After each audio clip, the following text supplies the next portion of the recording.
انسان کی زندگی میں کچھ چیزیں ایسی ہوتی ہیں جن کے بغیر زندگی گزر نہیں سکتی۔ اتنی دیر تک جتنی دیر تک وہ چیز اس کے پاس موجود ہوتی ہے اسے نہ اس بات کا ادراک ہوتا ہے نہ احساس ہوتا ہے، لیکن جب وہ چیز اس کے پاس رخصت ہو جاتی ہے، اس کے پاس کسی وجہ سے خدا نہ خواستہ وہ چیز موجود اور محفوظ نہیں رہتی، پھر اسے احساس ہوتا ہے کہ ایک بہت بڑی نعمت تھی میرے پاس، وہ مجھ سے چلی گئی۔ ہماری زندگی کے اندر بہت ساری ایسی چیزیں ہیں کہ اگر وہ ہم سے رخصت ہو جائیں، خدا نہ کرے، تو پھر ہمیں بڑی شدت سے احساس ہوگا کہ یہ نعمت کتنی بڑی ہے۔ آپ کوس و قزح کے رنگ دیکھتے ہیں، دھوپ اور چھاؤں میں لوگوں کے چہروں کو ملاحظہ کرتے ہیں، آپ اپنے بچوں کو محبت کی نظر سے دیکھ کر دل کو ٹھنڈا کرتے ہیں، آپ اپنے ماں باپ کو محبت کی نظر سے دیکھ کر کامل حج کا ثواب حاصل کرتے ہیں، قرآن مجید کی زیارت کر کے آپ اپنے دل میں بہت سارا سرور محسوس کرتے ہیں، لیکن یہ ساری نعمتیں اتنی دیر تک آپ کے پاس ہیں جب تک آپ کے پاس آنکھ کی نعمت موجود ہے۔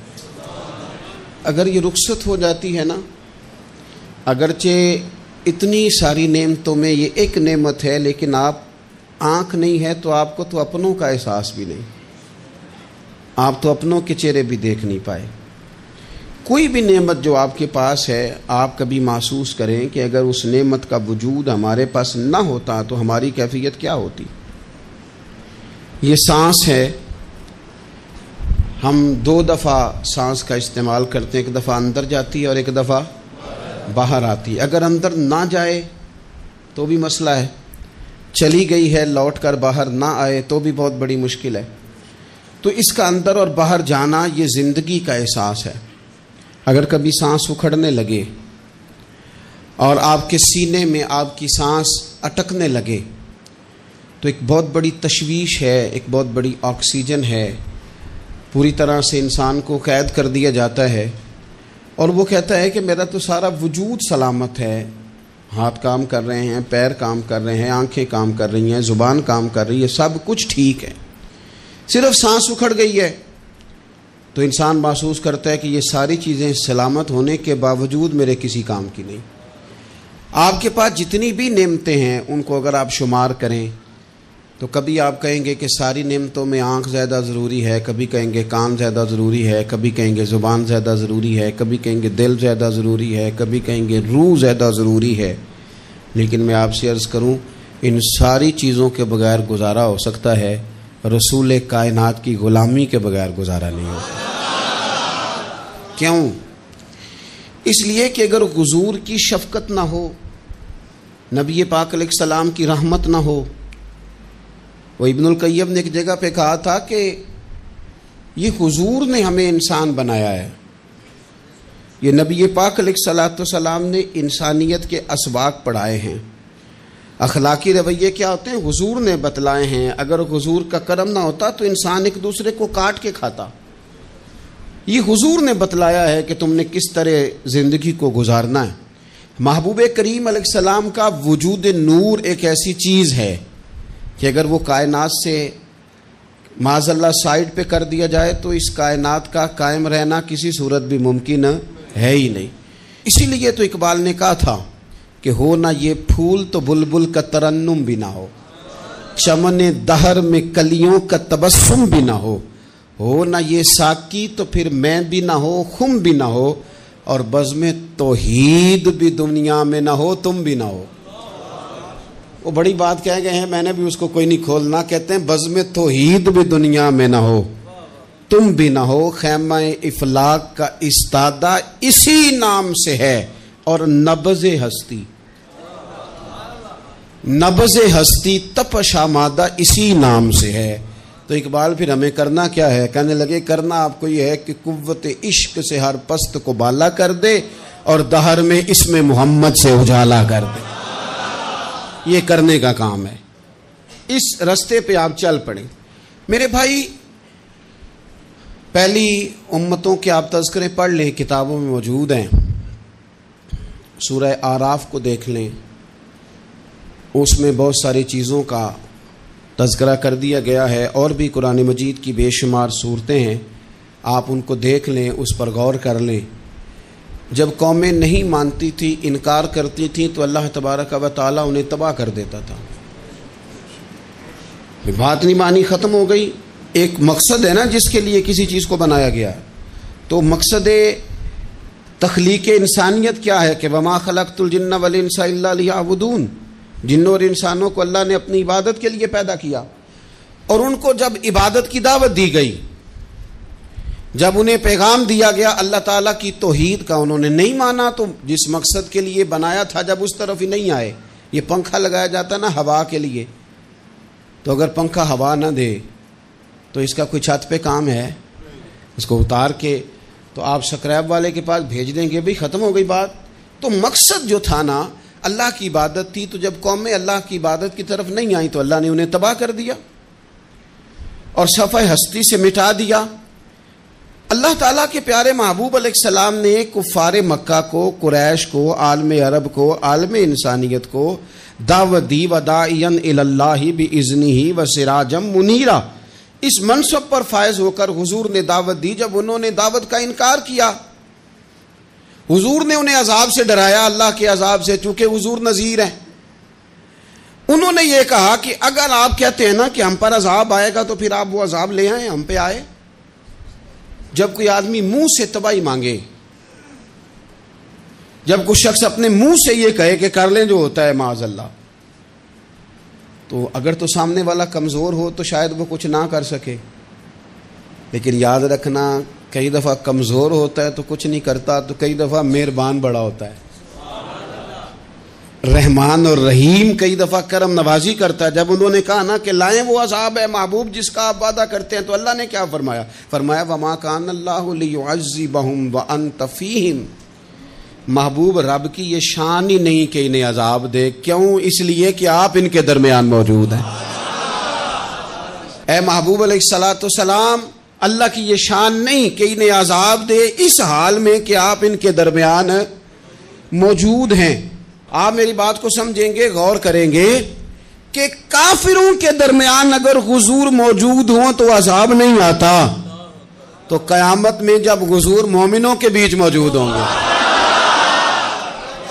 مجھے کہہ لینے دو نا کہ اساں جے ہاں گناہیاں دا جدوں اعمال نامہ پھرول ہوئے، پھر ذرے ذرے نے سامنے آ جانا ہے، جو جو منہ تھی بولیا بول ہوئے، اساں بھی کول حضور دے بیٹھ رہنا ہے، لکھ عمل ترکڑی تول ہوئے، او دے کولوں بھی رب نے حساب لینا ہے جیڑا بیٹھا ہی محمد دے کول ہو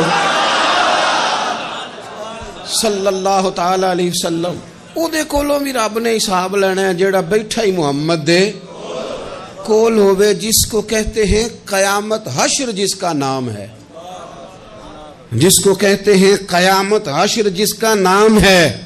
تیرے دیوانوں کے لیے وہ دن تو جشن عام ہے، زیارت ہوگی نا حضور کی، تیرے دیوانوں کے لیے وہ دن تو جشن۔ اور ایک شاعر نے اور بات کھول دی، کہنے لگا ہر نظر کانپ اٹھے گی محشر کے دن، خوف سے ہر کلیجہ دہل جائے گا۔ اچھا جی پھر کیا ہوگا؟ ہر نظر کانپ اٹھے گی محشر کے دن، آنکھیں پھڑ پھڑائیں گی، کانپیں گی اور کلیجے پھٹیں گے۔ منظر ہی ایسا ہوگا، انسان اپنے پسینے میں ڈبکیاں کھا رہا ہے، حساب کا وقت آ گیا ہے اور سورج سوا نیزے پہ ہے، زمین دہک رہی ہے، تو کہنے لگے ہر نظر کانپ اٹھے گی محشر کے دن، خوف سے ہر کلیجہ دہل جائے گا، پھر اوڑھ کر کالی کملی وہ آ جائیں گے، پھر اوڑھ کر کالی کملی وہ آ جائیں گے، پھر اوڑھ کر کالی کملی وہ آ جائیں گے، ہر نظر کانپ اٹھے گی محشر کے دن، خوف سے ہر کلیجہ دہل جائے گا، پھر اوڑھ کر کالی کملی وہ آ جائیں گے، سارے محشر کا نقشہ بدل جائے گا۔ میرے عزیز، حضور کے بغیر گزارا، نبی کریم کے بغیر کوئی چارہ، ہمارا کوئی سہارا ہی نہیں حضور کے بغیر، ہم کدھر جائیں سوائے محبوب کے۔ اس لیے نا صحابہ اس بات پر مطلع ہو گئے تھے، وہ نا بڑی بڑی دھیمی دھیمی باتیں پوچھتے رہتے تھے، اطلاع مل گئی تھی نا کہ اصل کرنا کیا ہے، تو جو رازدار لوگ ہوتے ہیں نا وہ پھر دھیمے دھیمے راز کی باتیں کرتے ہیں، حضرت انس بن مالک حضور کے خادم تھے. اماں نے دے دیا تھا حضور کی بارگاہ میں. کہتے ہیں میں 10 سال مدینے میں حضور کی نوکری کرتا رہا, تو قریب سے دیکھا تھا نا سارا کچھ. بہت ساری احادیث ان سے مروی ہیں, بڑی چیزوں کو دیکھا تھا. تو اب سیانے ہو گئے, باتیں سمجھ گئے, قریب رہنے والے لوگ.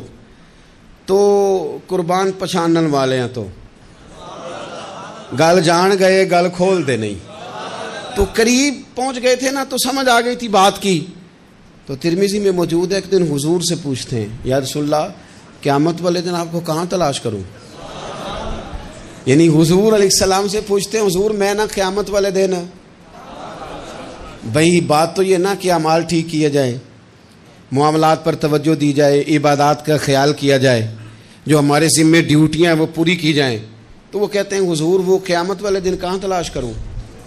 تو حضور نے بھی نہیں فرمایا کہ تو اعمال ٹھیک کر, مجھے ڈھونڈنے کی کیا ضرورت ہے, کہاں ڈھونڈوں. تو حضور فرمانے لگے مسکرا کے فرمانے لگے, چونکہ قربان پچھانن والے ہیں تو اے گل جان گئے گل کھول دے نہیں. حضور علیہ السلام سے کہا یا رسول اللہ میں نہ قیامت والے دن کہاں تلاش کروں. تو حضور فرمانے لگے حوض کوثر پہ. یا رسول اللہ وہاں کیا ہوگا. تو فرمایا امت پیاسی آئے گی تو میں جام بھر بھر کے پلاؤں گا, میں جام بھر بھر کے پلاؤں گا. ایسا کہ تیری خیر تیرے میں کدے کی خیر, ایسی پلا کہ جس کا نشہ عمر بھر رہے. اور ایک نے کہا تھا کہ طیبہ سے منگائی جاتی ہے, سینوں میں رچائی جاتی ہے, توحید کی میں پیالوں سے نہیں نظروں سے پلائی جاتی ہے. حضور صلی اللہ علیہ وسلم نے فرمایا حوض کوثر پہ بھی جام پلائیں گے.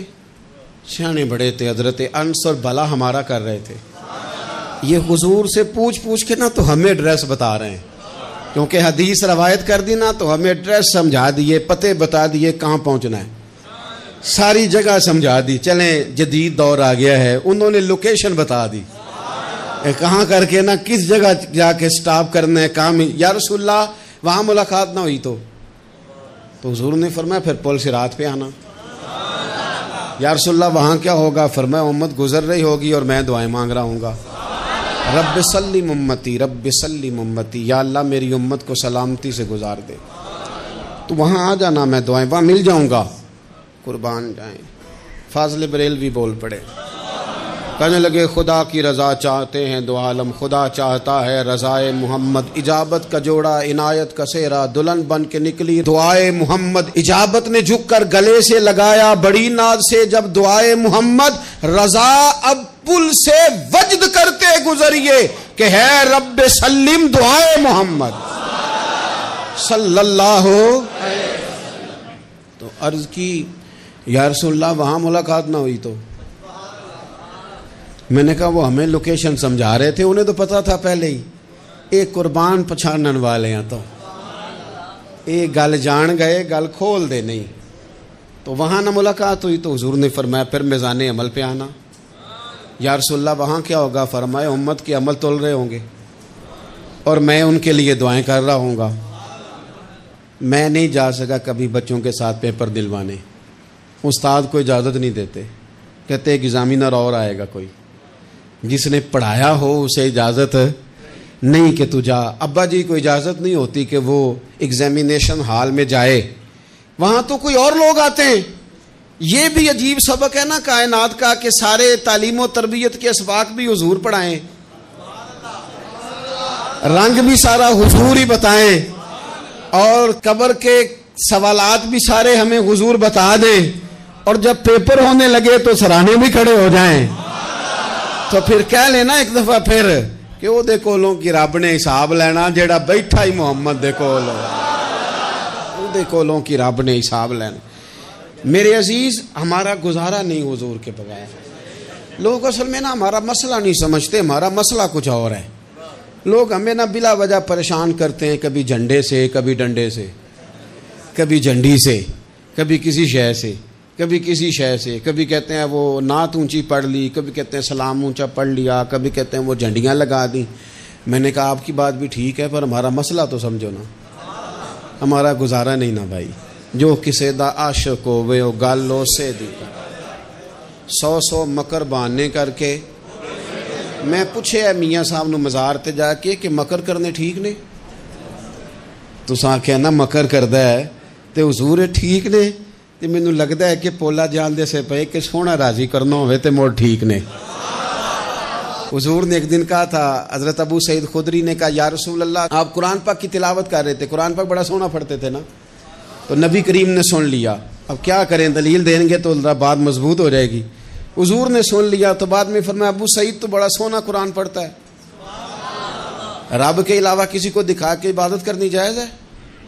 حضرت ابو سعید خدری کہنے لگے سن رہے ہیں مجھے پتہ نہیں تھا آپ سن رہے ہیں، ورنہ میں نے تو اور بنا بنا کے پڑھنا تھا۔ اب تو مان جاؤ نا، جو کسے دا عاشق ہوے گل اسے دی کرد ہے 100 مکر بہانے کر کے، 100 مکر بہانے کر کے او دے ہی مرنے مرتا ہے۔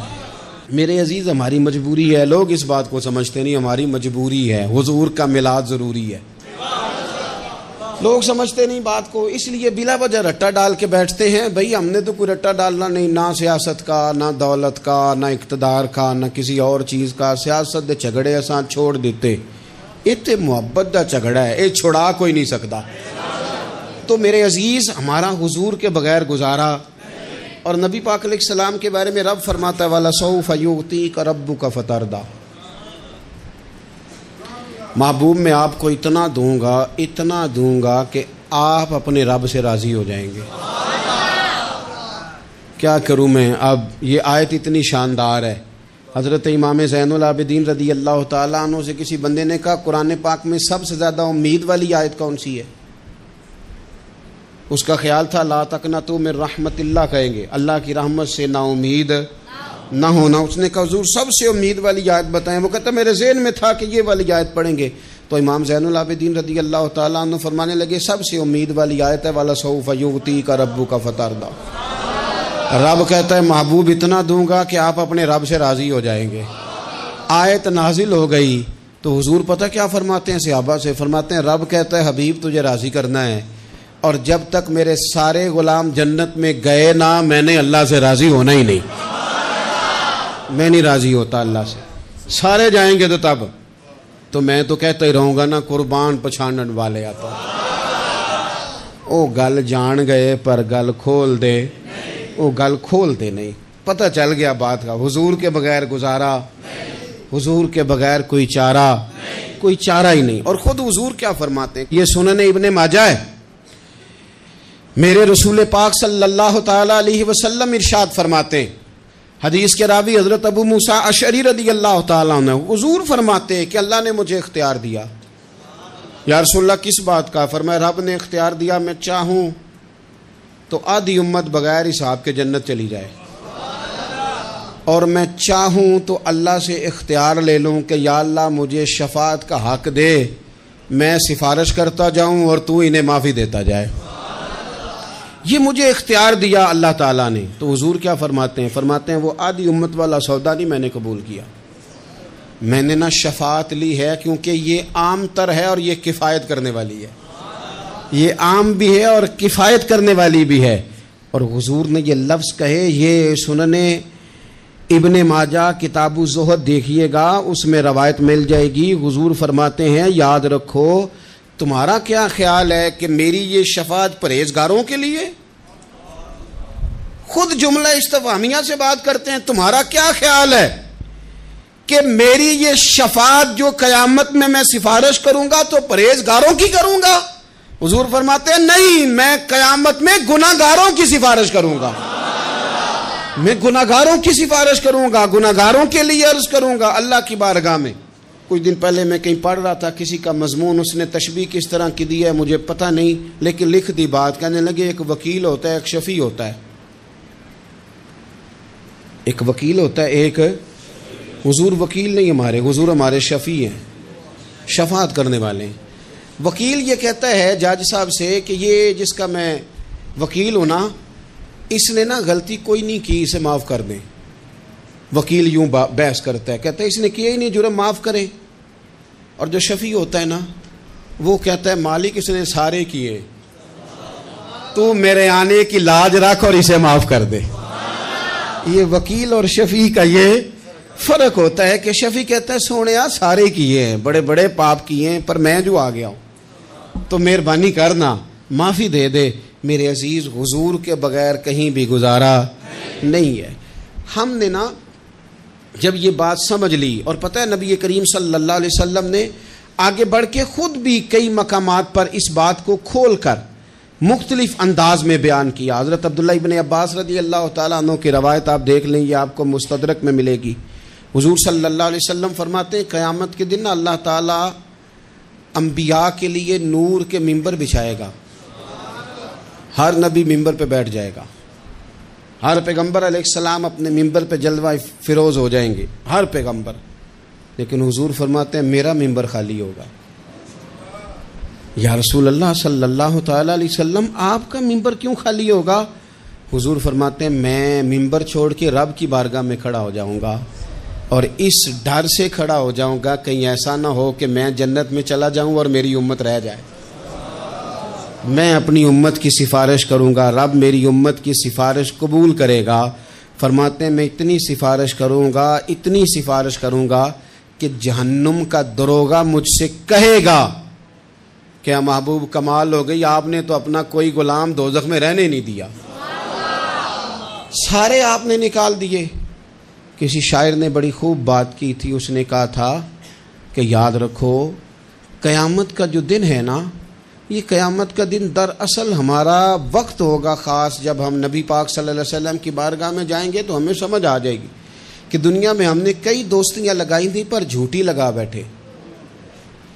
ایک دوستی سچی ہے جو مدینے والے کی ہے، وہ کہتے ہیں محمد بوٹیا جھوٹا ہی جاگ سارا، اے سچیاں مدینے والے دیاں یاریاں، سچیاں مدینے والے دیاں۔ تو نبی پاک صلی اللہ علیہ وسلم کے بغیر نہ دنیا میں گزارا ہے، نہ قبر میں گزارا ہے، نہ آخرت میں گزارا ہے۔ اب ایک سبق ہے، وہ سبق بھی آپ نے ضرور یاد کرنا ہے۔ جس شخصیت کے بغیر ہمارا گزارا نہیں، نہ قبر میں، نہ حشر میں، نہ پل صراط پہ، نہ میزان عمل میں، نہ حوض کوثر پہ، تو ہمارا ان کے بغیر دنیا داری میں گزارا کیسے ہو جاتا ہے؟ ہمارا تجارت بھی حضور سے سیکھیں، گھرداری بھی حضور سے سیکھیں، شادی بیاہ کے طریقے بھی حضور سے سیکھیں۔ جب گزارا نہیں حضور کے بغیر تو پھر زندگی کے سارے سلیقے حضور سے سیکھیں، پھر ادھر ادھر جانے کی ضرورت ہے۔ حضور کی سیرت کو پڑھیں، سوانے کو پڑھیں، حیات مبارکہ کا مطالعہ کریں۔ یہ جو ہم میلاد کا جلوس لے کے نکلتے ہیں نا، جب ہم نے نا بہت ساری چیزوں کو سطحی سا سمجھ لیتے ہیں معاذ اللہ بعض اوقات۔ یہ جب ہم میدان میں نکلتے ہیں نا، میلاد کے جلوس میں حضور کے نام کا نعرہ لگاتے ہیں، تو ہم نہ للکارتے ہیں اس نظام کو جو نظام حضور سے پہلے تھا۔ امیر غریب کی تقسیم تھی، ذات برادری کی تقسیم تھی، چھوٹے بڑے کی تقسیم تھی، گورے کالے کی تقسیم تھی۔ ہم جب میدان میں نکل کے نعرہ لگاتے ہیں تو ہم اس نظام کو للکارتے ہیں، ہم کہتے ہیں وہ نظام نہیں چلے گا، اب حضور کا میلاد ہو گیا ہے۔ اب نظام وہ ہے کہ جس پلیٹ میں ابو بکر صدیق کھانا کھائیں گے اسی میں بلال حبشی بھی کھائیں گے۔ اب نظام وہ ہے کہ اگر غریب آدمی جرم کرے گا تو سزا ملے گی، تو اگر گورنر کا بیٹا جرم کرے گا تو سزا اسے بھی ملے گی۔ اب حضور کا نظام آ گیا، ہم اس نظام کی طرف بڑھتے ہیں۔ اپنے آپ کو حضور کے قدموں کی طرف مائل کریں۔ میلاد صرف 1 سے 12 ربیع الاول تک نہیں، میلاد سارا سال ہے، ذکر میلاد سارا سال ہے، میلاد کی محفل سارا، اور میلاد صرف مسجد میں نہیں، گھر میں بھی ذکر میلاد، دکان میں بھی ذکر میلاد۔ ذکر میلاد سے مراد حضور کی تعریفیں، نبی پاک کی شانیں، حضور کی باتیں، آ میرے دل آمنہ کے لال کی باتیں کریں، چہرہ والشمس کے اجلال کی باتیں کریں، اپنی طبیعتیں حضور کے ساتھ لگائیں، اپنے آپ کو حضور کے قدموں سے وابستہ کریں اور عشق کریں نبی پاک۔